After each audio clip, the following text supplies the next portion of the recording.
Hi hello welcome to our channel. నేను మీ సిరి. ఈరోజు మనం చెప్పుకోబోయే కథ మిసెస్ అగస్త్య పార్ట్ 151. కథలోకి వెళ్ళే ముందు వీడియోని లైక్ చేసి హైప్ చేయడం మర్చిపోకండి. ఇక వచ్చేయండి. ఏమైంది అలా ఉన్నావు అని అడిగింది చందన. ఆమెకి అర్థమైనా సరే రాధ సమాధానం కోసం చూస్తోంది. ఏం లేదండి అంది రాధ. జేమ్స్ గురించేనా అని అడిగింది చందన. రాధ ఇక మాట్లాడలేదు కాబట్టి అదే నిజం. జేమ్స్ మా కోసం చాలా చేస్తున్నాడు. గొప్పతనం అతనిది మాత్రమే కాదు. అతను అక్కడ అలా ప్రశాంతంగా ఉన్నాడంటే కారణం ఇక నువ్వు. నువ్వే అర్థం చేసుకోకపోతే ఇదంతా జరిగేది కాదు అనగానే, అయ్యో! నాదేం లేదండి. అది ఆయన వృత్తి. నేను ఎలా కాదంటాను? అంతేకాదు ఆయనకి మీ కుటుంబం అంటే చాలా ఇష్టం. అవసరమైనప్పుడు ఆదుకున్న వాళ్ళని ఎవరైనా మర్చిపోతారా చెప్పండి? ఆయన కూడా అంతే. ఆ మాట నాకు పెళ్ళికి ముందే చెప్పారు అని గబగబా చెప్పేసింది రాధ. చిన్నగా నవ్వింది చందన. నీకు ఒంటరిగా అనిపిస్తే నేనున్నాను కదా! నాతో మాట్లాడు.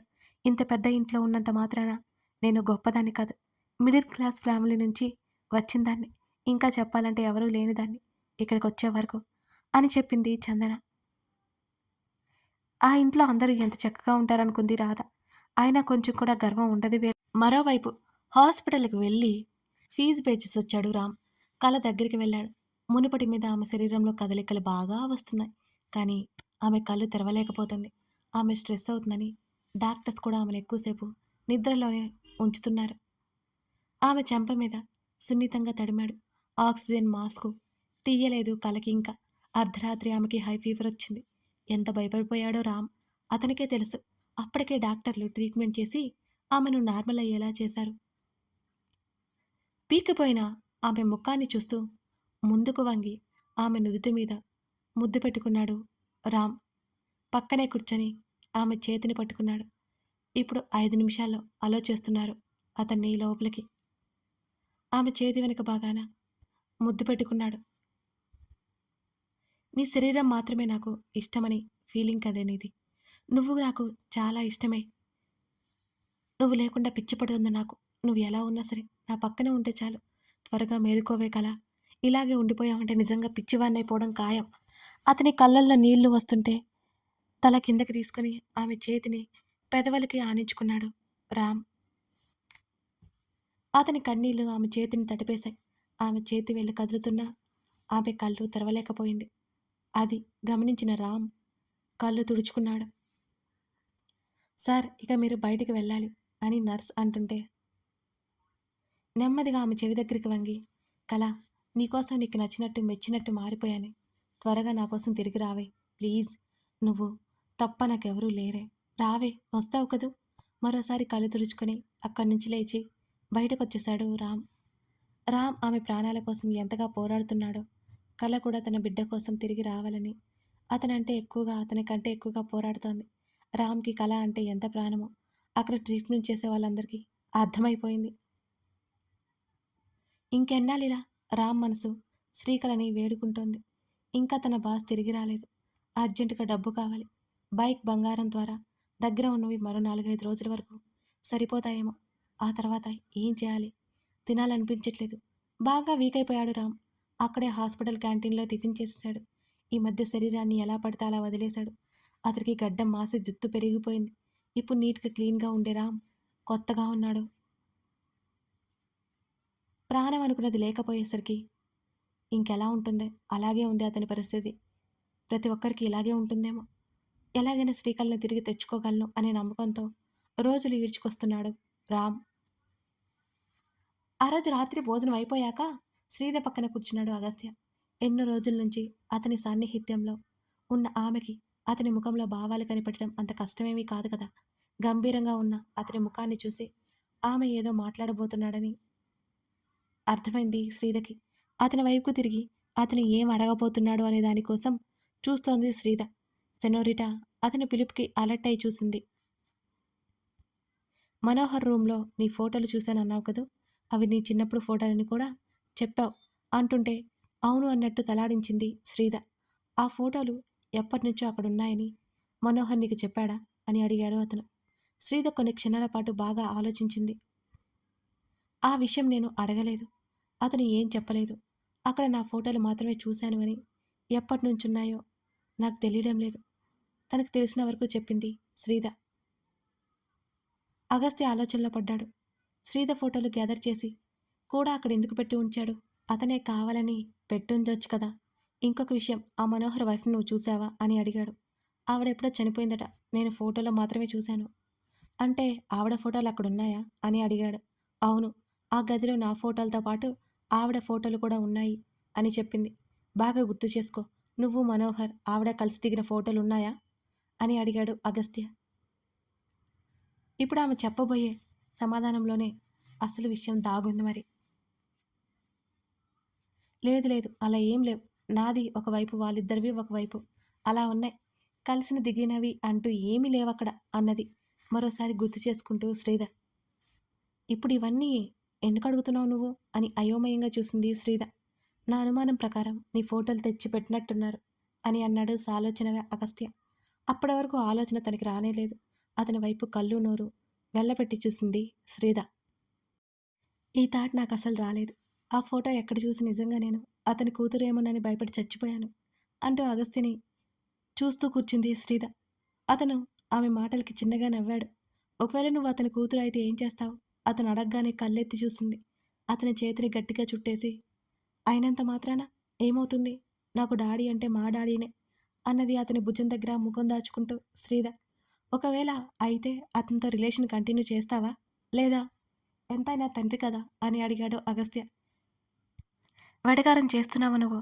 నేను నా తండ్రి అయితేనే ఆయన నన్ను తీసుకెళ్లే విధానం కరెక్ట్ కాదు. ఒకవేళ ఆయన నా తండ్రి అని నాతో చెప్పి నీతో మాట్లాడి, డాడీతో మాట్లాడి ఇన్ని చేస్తే రెస్పెక్ట్ ఇచ్చి ఉండేదాన్ని. నీకు అవికి దూరం చేయాలనుకున్న ఆయన్ని నేను యాక్సెప్ట్ చేయలేను అన్నది స్థిరంగా. ఆమె చుట్టూ చేతులు వేసి, భయపడకు, అతను నీ తండ్రి కానే కాదు అని అన్నాడు అగస్త్య. నాకు తెలుసులే అన్నది శ్రీధ. చా అన్నాడు. త్వరగా ఇవన్నీ క్లియర్ చేసే రావణ్, వెళ్ళిపోదాం ఇక్కడి నుంచి. ఆమె ముఖంలో ఏమీ కనిపించకపోయినా ఆమె మాటల్లో బెంగ బయటపడిపోయింది. వెళ్దాం, చూస్తున్నావు కదా అని అన్నాడు అగస్త్య.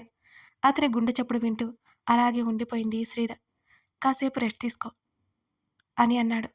ఇక్కడ నా రెస్టారెంట్ ఎలా ఉంది? ఫుడ్ బిజినెస్ బాగా జరుగుతుందా? వద్దన్నావు అని విన్నీకి కూడా కాల్ చేయలేదు నేను అన్నది శ్రీధ. అన్నీ సరిగ్గానే జరుగుతున్నాయి, విని ఇలా చూసుకుంటోంది అన్నాడు.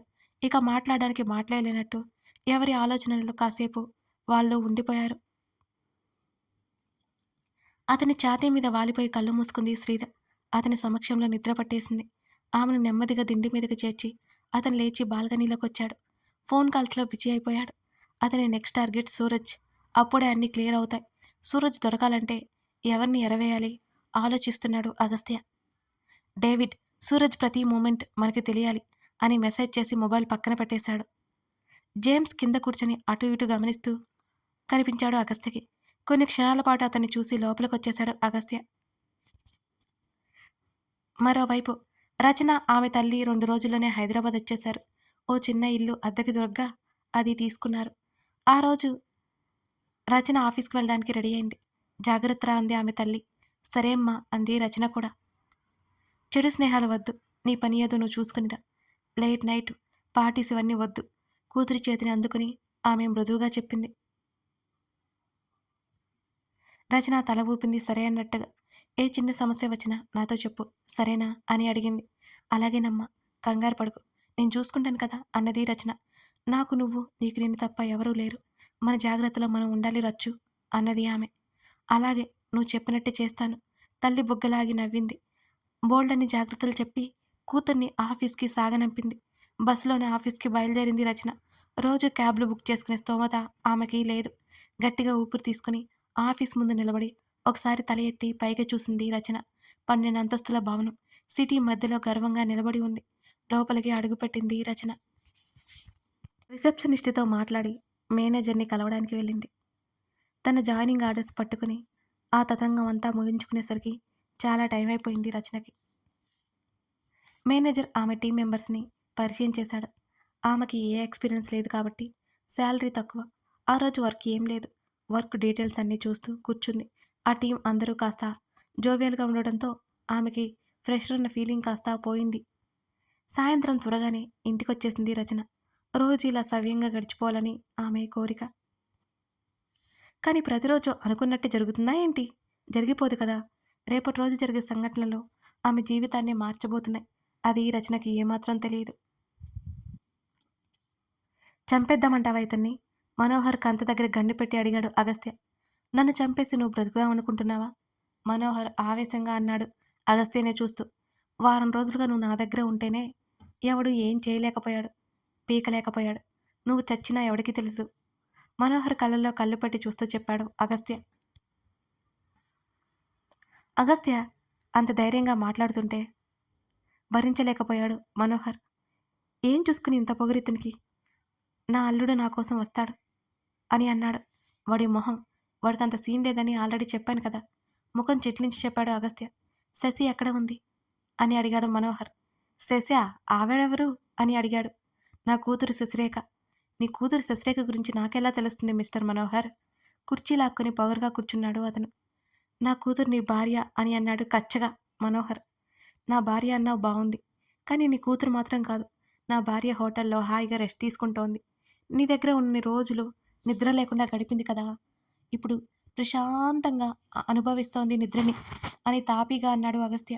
యూ, నీ మీద జాలిపడి వదిలేశాను, లేకపోతేనా ఆ రోజు చంపి ఉండేవాణ్ణి అని అన్నాడు మనోహర్. నీకు కూడా అంత సీన్ లేదని నాకు తెలుసులే అంకుల్. గాని అంకుల్, నిన్ను చంపాలంటే నాకు ఒక క్షణం పట్టదు. చెప్పు, శ్రీధర్ నీ కూతురని నువ్వు నమ్మడానికి కారణాలేంటో చెప్పు. ఎవరు నీ కూతురని నమ్మించారు? అత్యంత సీరియస్గా అడిగాడు అగస్త్య. నాన్సెన్స్.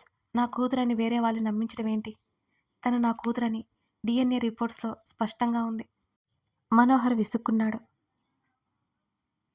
అందులో ఉన్నంత మాత్రాన నీ కూతురు అయిపోదు. అయినా మీ మధ్య బ్లడ్ రిలేషన్ లేకుండానే ఎఫెక్షన్ ఎలా ఉంటుంది? అందుకే తను ఏడుస్తున్నా నీకు పట్టనే లేదు.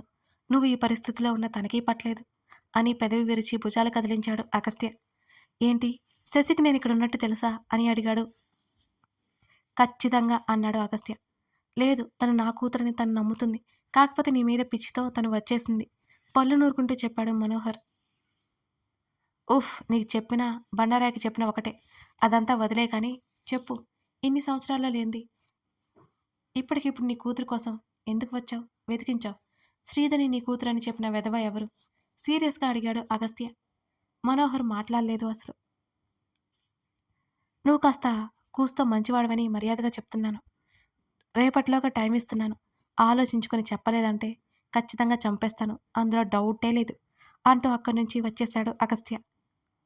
వాడు మంచివాడేంటి బాస్ అని అన్నాడు డేవిడ్. ఇప్పుడు అంతే మూర్ఖంగా ఉన్నాడు కానీ పూర్ పీపుల్స్కి హెల్ప్ చేస్తున్నాడు. ఆర్ఫనేజ్ రన్ చేస్తున్నాడు. చదువు లేని వాళ్ళకి, ఆడపిల్లలకి చదువు చెప్పిస్తున్నాడు. అందుకే అన్ని మర్యాదలు. కానీ నా వరకు వస్తే అవన్నీ కూడా పట్టవు నాకు. చూద్దాం చెప్తాడా లేదా. నీకు చెప్పింది గుర్తుంది కదా అని అన్నాడు. డేవిడ్ తలాడించాడు. అగస్త్య అక్కడి నుంచి బయలుదేరి వెళ్ళిపోయాడు. వరుసగా 2-3 రోజుల నుంచి ఆఫీస్కి వెళ్తుంది రచన. టీం మెంబర్స్ నుంచి ఆమె హెల్ప్ తీసుకుంది. వర్క్ నేర్చుకుంటోంది. ఆమెకు అక్కడ చాలా కంఫర్ట్గా ఉంది. ఆ రోజు ప్రింట్అవుట్ తీసుకోవడానికి అన్నట్టు ఆ రూమ్కి వెళ్ళింది. అది మరో ఫ్లోర్లో ఉండడంతో తప్పక వెళ్లాల్సి వచ్చింది రచనకి. అంతేకాదు, ఆమెని బాస్ పిలుస్తున్నట్టు ఇన్ఫర్మేషన్ వచ్చింది. కొత్త వాళ్ళని అతను చెక్ చేస్తాడని ఆమెకు తెలిసింది. ప్రింట్అవుట్ తీసుకుని తిరిగి వస్తుండగా తన వెనక ఎవరో నడుచుకుంటూ వస్తున్నట్టు అనిపించింది రచనకి. హఠాత్తుగా చున్నీ గొంతుకు బిగుసుకోవడంతో ఆమె అడుగులు ఆగిపోయాయి. చప్పున వెనక్కి తిరిగి చూసింది రచన. ఎవరో ఒక అతనున్నాడు. ఆమె ఎందుకు చూసుకుందో అర్థం కాక అతను కాల్ మాట్లాడుతూనే తర్వాత కాల్ చేస్తానని ఆ ఫోన్ కాల్లో ఎవరికో చెప్తున్నాడు. అతని కాళ్ళ కింద ఉన్న తన చున్నీ చూసి కోపంగా లాక్కోబోతూ చప్పున అతని మీదకు ఒరుగుతుంటే ఆమె నడుముకు ఇరువైపులా 2 చేతులు పట్టుకున్నాడు అప్రయత్నంగా అతను. అతని చేతిలో నుంచి ఫోన్ నేలని ముద్దాడింది. ఆమె చేతుల్లో పేపర్లు ఎగిరిపడ్డాయి. కళ్ళు వెడల్పు చేసి అతని వైపు చూసింది రచన. ఆమె కళ్ళు ఆవేశంతో ఎరిపెక్కాయి. వెంటనే అతని నుంచి విడిపించుకుని క్షణం ఆలస్యం చేయకుండా అతని చెంప మీద గట్టిగా కొట్టేసింది రచన. కథ కొనసాగుతోంది. రచన ఎవరు? ఇప్పుడు రచన ఎవరిని కొట్టింది? అసలు ఏం జరుగుతుంది? రచనకి ఈ కథకి సంబంధం ఏంటి? ఇవన్నీ మీకు త్వరలోనే తెలియబోతున్నాయి. మిస్ చేయకుండా ఈ స్టోరీని చూడండి. కథ నచ్చితే లైక్ చేసి కామెంట్ చేయడం మర్చిపోకండి. ఇంకా మా ఛానల్ని సబ్స్క్రైబ్ చేసుకుని వాళ్ళు ఉన్నారు కదా, చాలామందే ఉన్నారండి. సబ్స్క్రైబ్ చేసుకుని సపోర్ట్ చేయండి. అప్పుడు నేను ఇంకా చాలా హ్యాపీ ఫీల్ అయ్యి మంచి మంచి స్టోరీస్ మీకు పంపిస్తానన్నమాట. Thank you.